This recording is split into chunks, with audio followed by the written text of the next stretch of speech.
नमस्कार साथियों, राज online info YouTube channel पर आप सभी बहुत बहुत स्वागत है। साथियों, आज हम इस वीडियो के माध्यम से केंद्रीय कर्मचारियों और पेंशनरों को मिलने वाली 18 माह का डीए एरियर्स के संबंध में एक महत्वपूर्ण अपडेट को देने वाले हैं। साथियों, वीडियो शुरू करने से पहले आपको बता दें, अगर आप हमारे यूट्यूब चैनल पर नए हैं तो इस चैनल को सब्सक्राइब जरूर कर लें और दिए गए ऊपर बेल आइकन को क्लिक कर नोटिफिकेशन में ऑल कर लें, ताकि कोई भी लेटेस्ट वीडियो अपलोड होने की सूचना आप तक नोटिफिकेशन के माध्यम से सबसे पहले मिल जाए।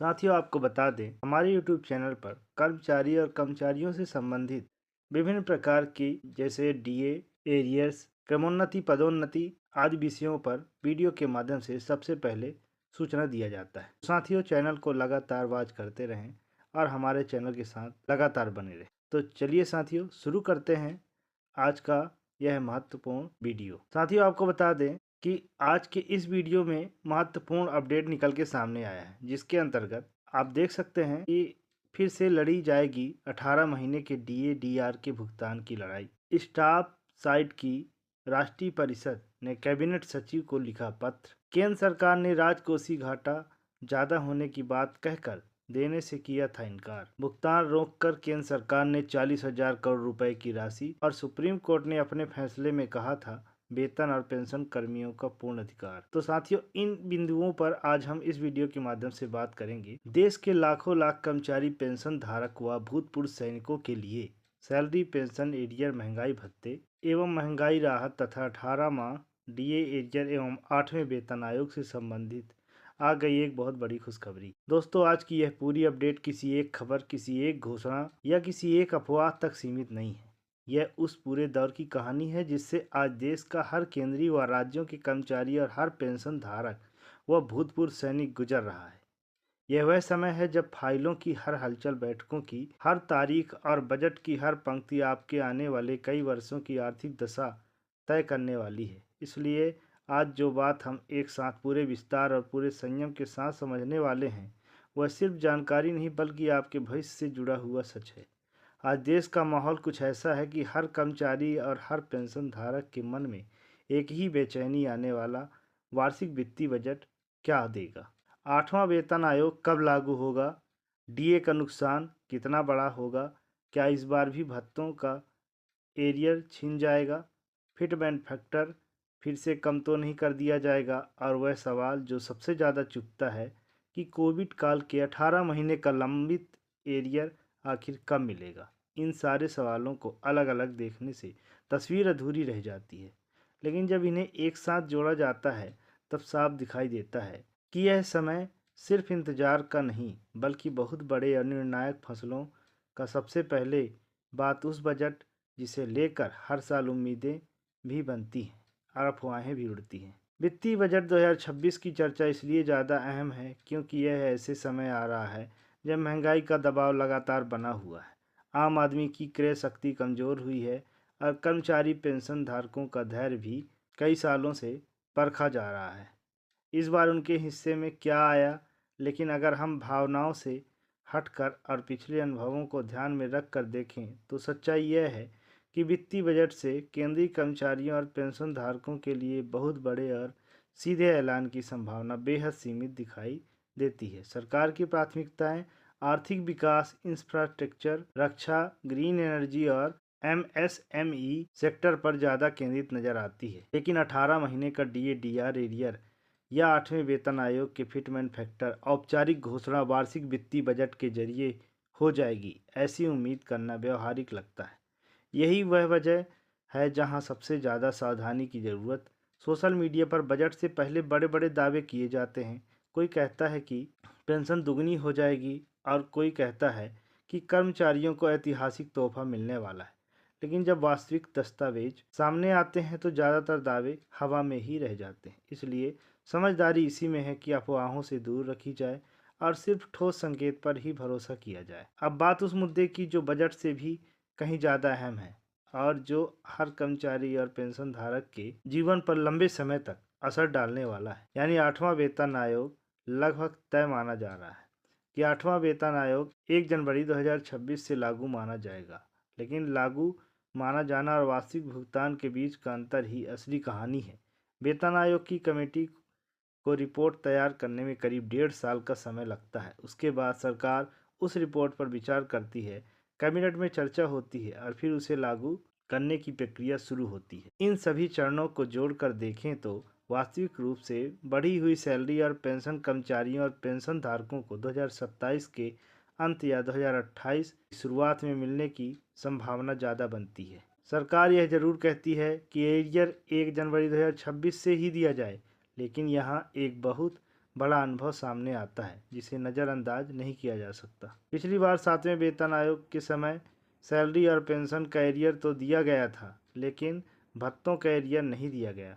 इसका मतलब यह हुआ कि जिस दिन से नया वेतन आयोग लागू माना गया और जिस दिन से वास्तव में सैलरी मिला, उसे उस पूरे अंतराल के दौरान बढ़े हुए भत्तों का पैसा कर्मचारियों को नहीं मिला है।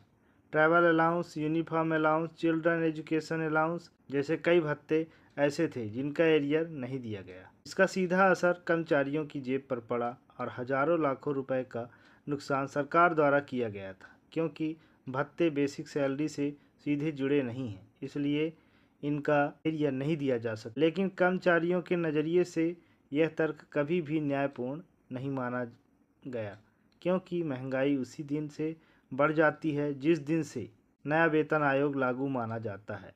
इसी अनुभव को ध्यान में रखते हुए कर्मचारी संगठनों ने इस बार पहले से ही अपनी मांग सरकार के सामने रखी है कि 8वें वेतन आयोग में सिर्फ सैलरी और पेंशन का ही नहीं बल्कि भत्तों का भी पूरा एरियर दिया जाए। अब अगर हम राजनीतिक नज़रिए से देखें तो 8वें वेतन आयोग का समय भी बहुत कुछ कहता है। साल 2026 में कोई बड़ा राष्ट्रीय चुनाव नहीं है, लेकिन 2027 में उत्तर प्रदेश जैसे बड़े राज्य में विधानसभा चुनाव होने हैं।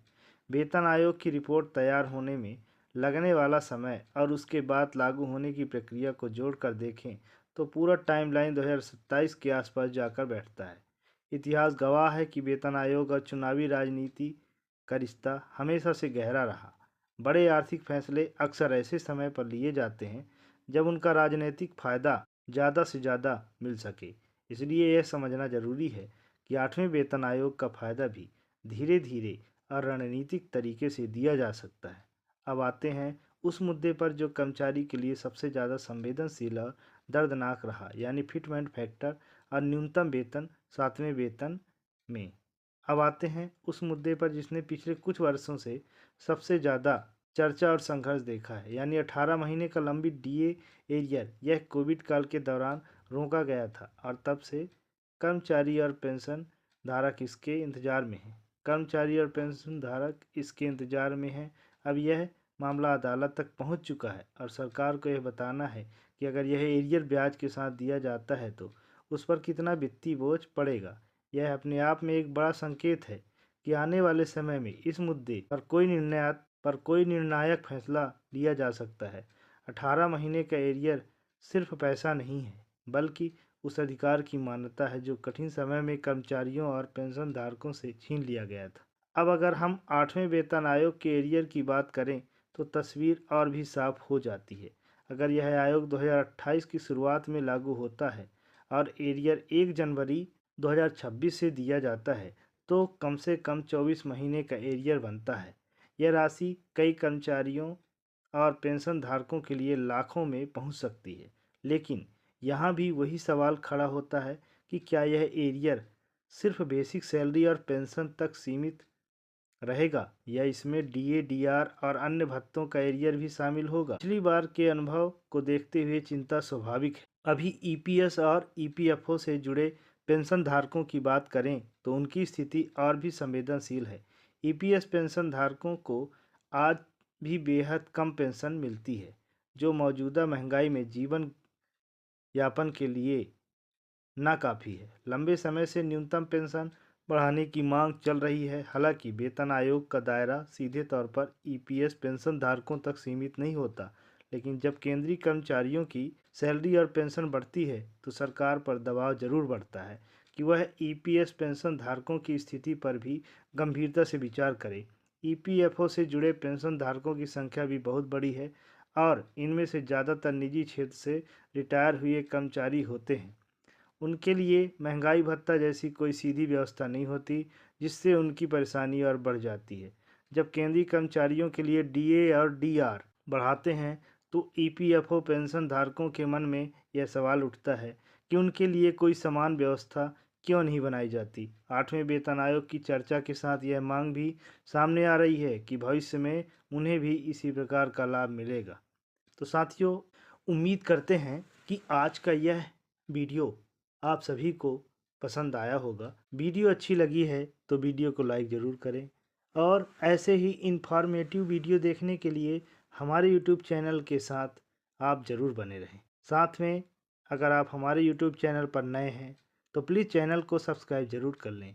ऊपर दिए गए बेल आइकन को क्लिक कर नोटिफिकेशन में ऑल कर लें ताकि कोई भी नई वीडियो अपलोड होने पर आप सबको नोटिफिकेशन के माध्यम से सबसे पहले अपडेट मिल जाए। और वीडियो अच्छी लगे तो वीडियो को लाइक करें, कमेंट करें, शेयर करें। तो साथियों, मिलते हैं नेक्स्ट वीडियो के साथ। तब तक के लिए बहुत बहुत धन्यवाद। जय हिंद।